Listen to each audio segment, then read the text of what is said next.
Hello friends, today I am going to tell you about all the landmark Supreme Court judgments and some of the latest judgments for the period from 2018 to 2020 in this single video.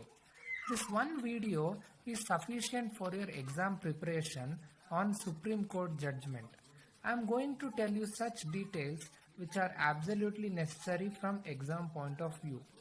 Here I have made a magic Excel table for you to memorize effectively, and thereby I have made two categories of Supreme Court judgments, like first type landmark judgments and second type as recent judgments. First, let us cover the landmark judgments.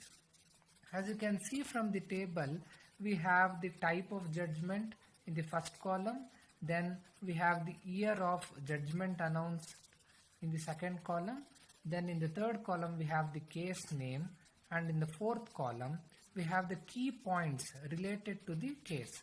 So this will be very important for you to answer some of the prelims question in multiple choice, and also these points will give you some hint to study the case in detail so that you can prepare for the mains in a better way. First case, A.K. Gopalan versus State of Madras, year 1950. Here, communist leader A.K. Gopalan challenged his preventive detention and held it is violative of his fundamental right guaranteed by Article 21. But Supreme Court dismissed the case and opinioned that any law that deprives the life and liberty must be just and fair. Thereby, preventive detention is even prevalent today. Next, Shankari Prasad versus Union of India, year 1951. In this case, when the first constitutional amendment was challenged, the Supreme Court held Parliament has power to amend any part of the Constitution, and it also told amendments are not affected by Article 13. Next, Berubari Union and others versus Unknown, 1960. Here, when Union government asked Supreme Court about giving a part of West Bengal Berubari Thana to Pakistan, the Supreme Court told Article 3C does not give power to cede a territory and told it required amendments by special majority to do so. Next, Sajjan Singh versus State of Rajasthan in the year 1965.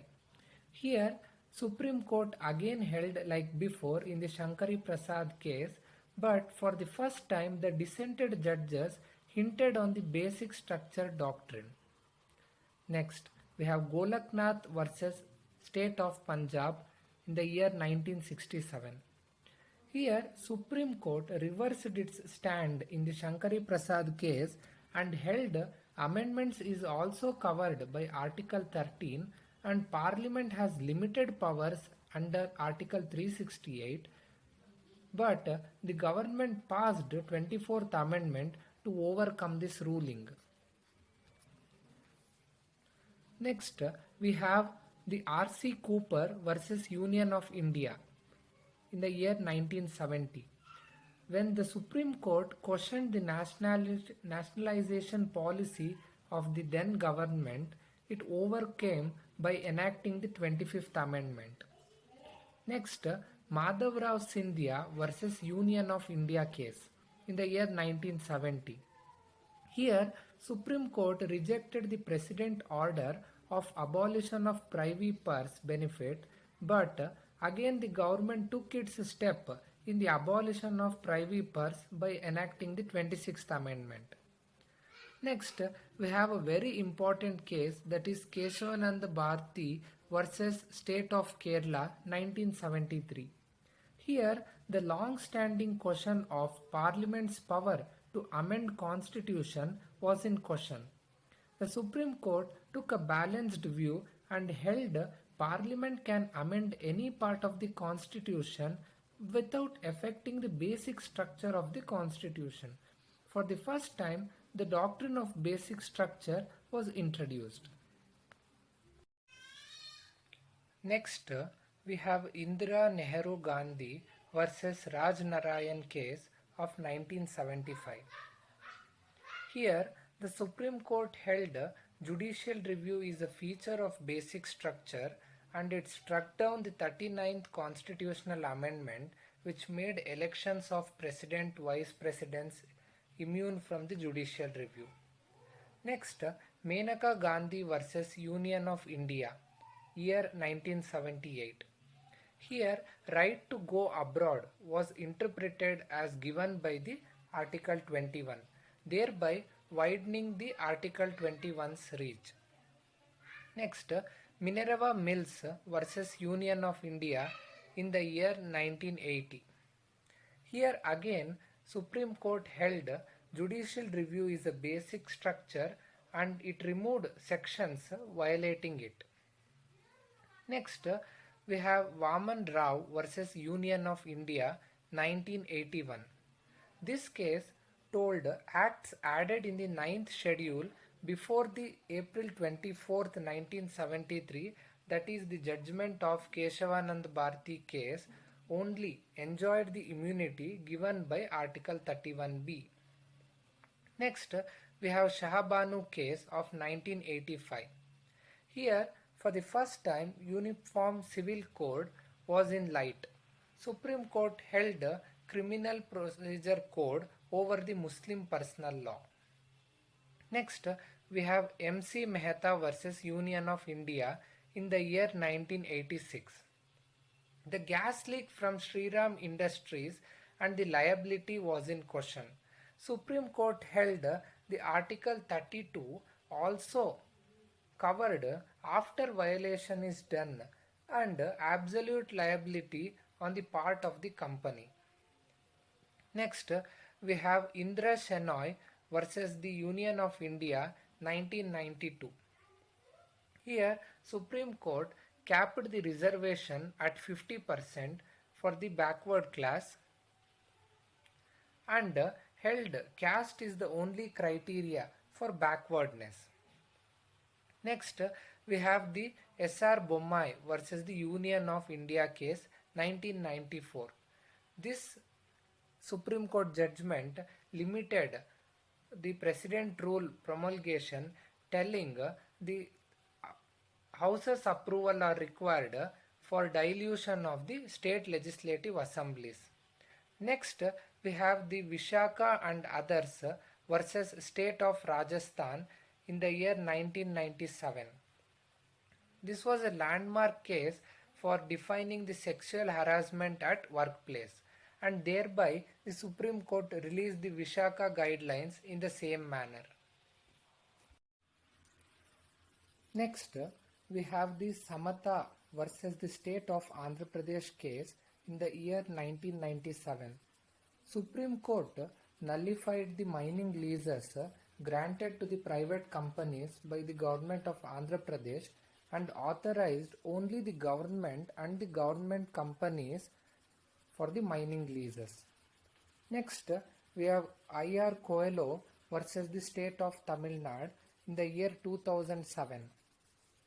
Here, the Supreme Court held that any changes, additions or amendments done to any of the acts covered in the 9th schedule will be subjected to judicial review. Next, we have the pedophilia case of 2011.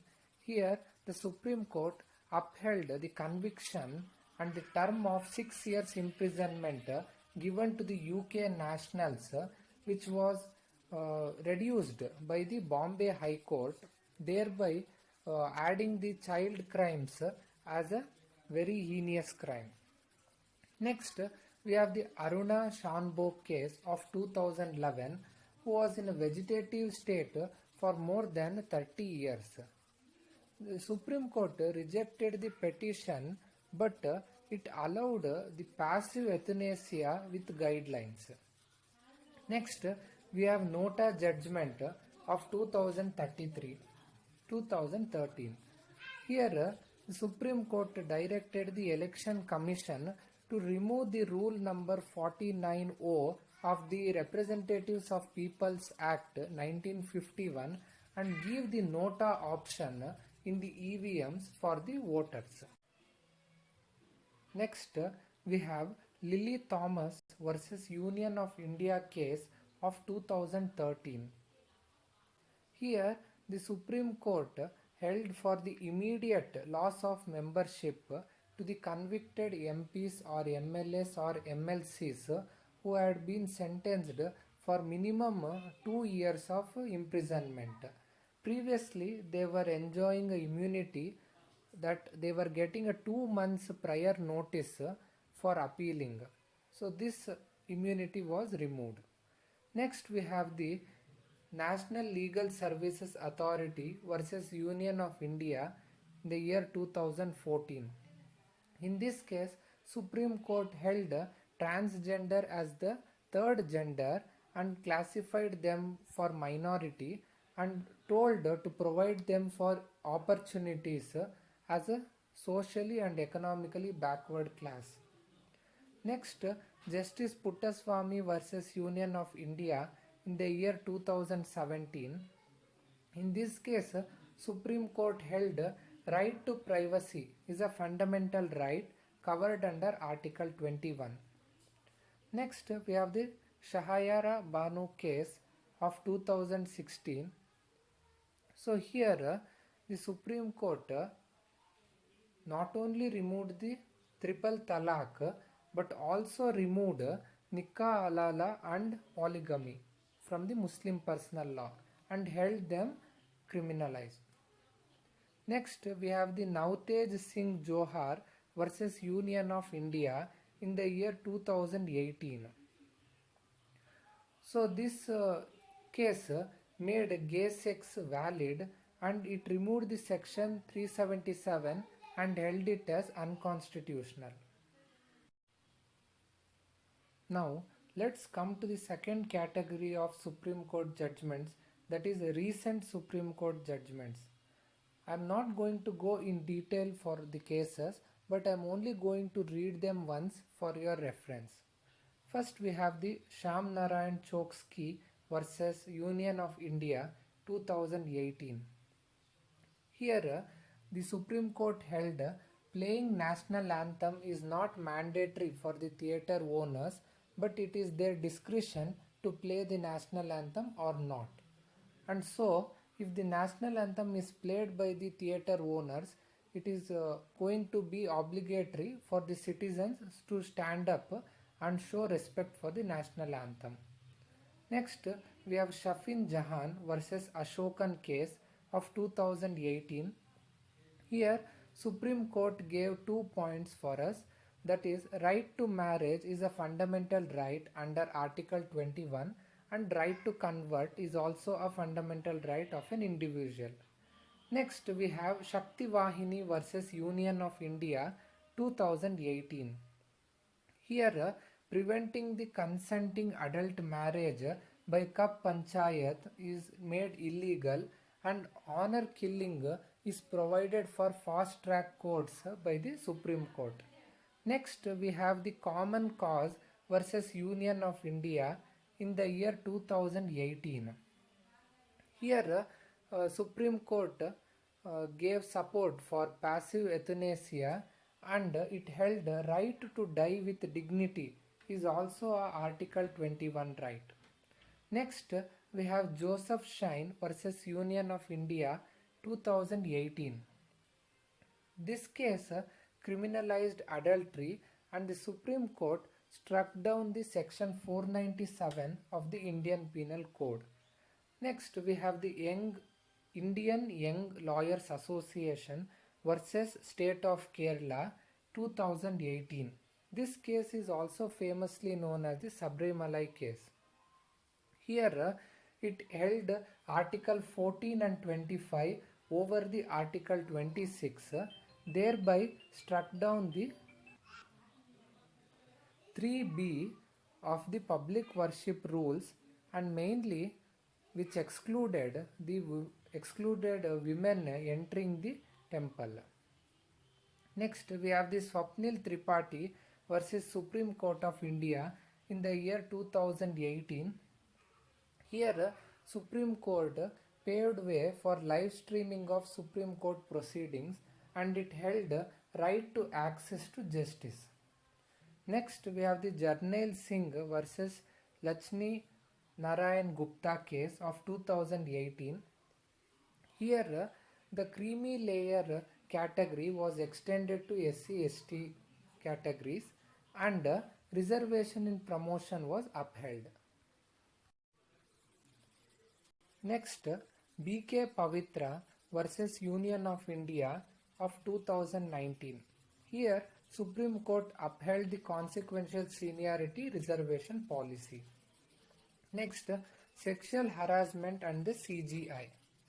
Here, Supreme Court appointed the retired Judge Patnaik to make an internal committee, but during the course of the investigations, the complainant withdrew the complaint, but the Supreme Court took the case on its own as it considered it with great public importance, touching upon the independence of judiciary. Next, we have Mohammad Siddiq versus Mahant Suresh Das. This case is also famously known as the Ayodhya case. Finally, the Ayodhya case was concluded, and Supreme Court awarded the land which was disputed to Sri Ram Virajman, and separate land was awarded to Waqf Board by utilizing its Article 142 powers. After it had no success of mediation which was given by court in 2018.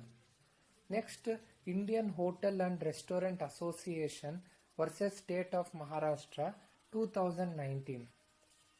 Here, the dance bars which employed women in Maharashtra was given permission to function.